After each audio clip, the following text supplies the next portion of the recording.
Hello!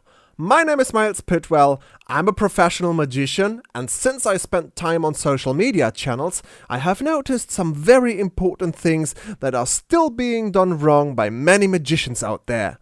That's why I created this format to share tips and experiences to make your tricks and videos even better. Welcome to The Professor Talks.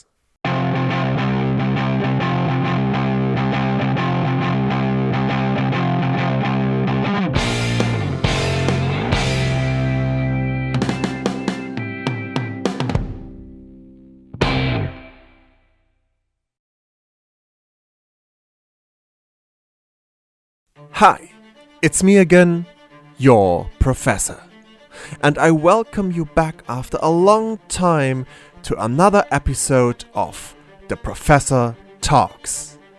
This episode is a very special one, because as you might have noticed, it's my first video in English. How this came about? Well, let me explain. I have recorded and shared many videos since COVID began. There have been times when I have been more active and times when you hardly heard from me. This is mainly because I am a professional performer and have little time for you during my engagements. But I use the time I have left to think about how I should continue on social media. And in doing so, I have noticed that I really enjoy communicating and interacting with you. I want to share my experiences with you so that you don't make the same mistakes I did, or maybe even worse. And since I have decided that social media should be my second income, another thought has come to me. How do I get more reach? Because I want to reach as many colleagues out there as possible, to show them their mistakes and give them tips on how they could do it better. Because that's what a professor does. Teach. And best, internationally. That's why I'm going to restructure my YouTube channel a bit and upload my videos in English from now on. I know, that's unusual for me too, but with a little patience and your support, I'm sure we will get used to it quickly. But now, enough babbling, I would say we're finally getting started with the video. Thank you for your attention, and now get your squills and take some notes. Today, we are talking about accessories. But what are accessories? Accessories are additional extras to your outfit or stage picture. They can be anything. For example, my glasses or pipe, a hat or pocket square, a walking stick, umbrella or handbag, a mobile phone, a feather, a candle or box of matches.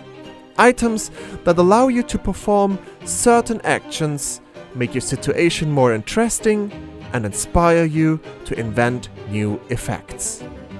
Now, I just have to be careful what information I give you, so that I don't reveal all our magic secrets, but the magicians among you will understand what I'm talking about.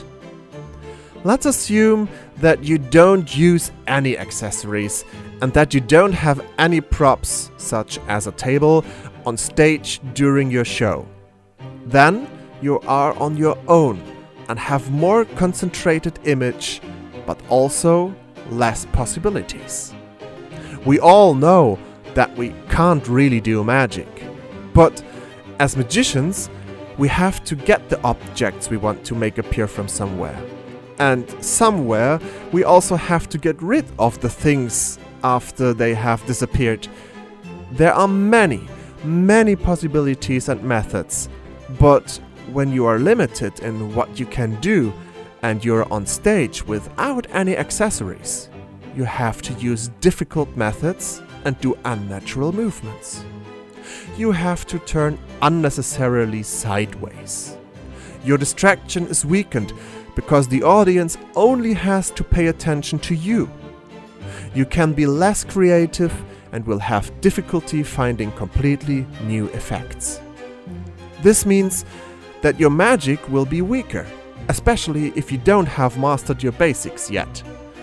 But the right accessory can be an absolute lifesaver, because suddenly your distraction becomes motivated and logical, and you can play your situation better, and therefore it becomes more exciting. This candle, for example, offers me so many new possibilities. We would have the candle itself, which could appear. It needs a candlestick, which could be prepared. To light the candle, you need a lighter, or I prefer matches. And the candle offers you the element of fire. Just one object, and already so many new possibilities. But be careful. Too many props and accessories will make your stage look chaotic and confusing. This will make it harder for the audience to follow you, and they won't get the effect. Less is more. Only use as many accessories as you actually need. If, for example, you put 2 different ingredients in a container, mix them up with a chopstick, light a match only to have an object appear from a large flame, this is actually logical, but the audience is quickly overwhelmed. Because with every object, he asks himself what is going to happen to it. So you create a real battle of material and nothing happens. So when you have found your right accessory for you, make sure that you pay attention to it and give it an important meaning. In this way, you may even find a recognizable feature, a kind of signature piece, and that makes you unique and interesting. So just sit down and think about what would suit you. We can start a little discussion in the comments if you like so, or write me on Instagram. I'll reply as soon as I can. Sometimes it can take a while, but I always reply. Now that you know what you have to do, get started. I am very excited to see what you will discover for yourselves. And now it's time to say goodbye. See you next time to another episode of The Professor Talks.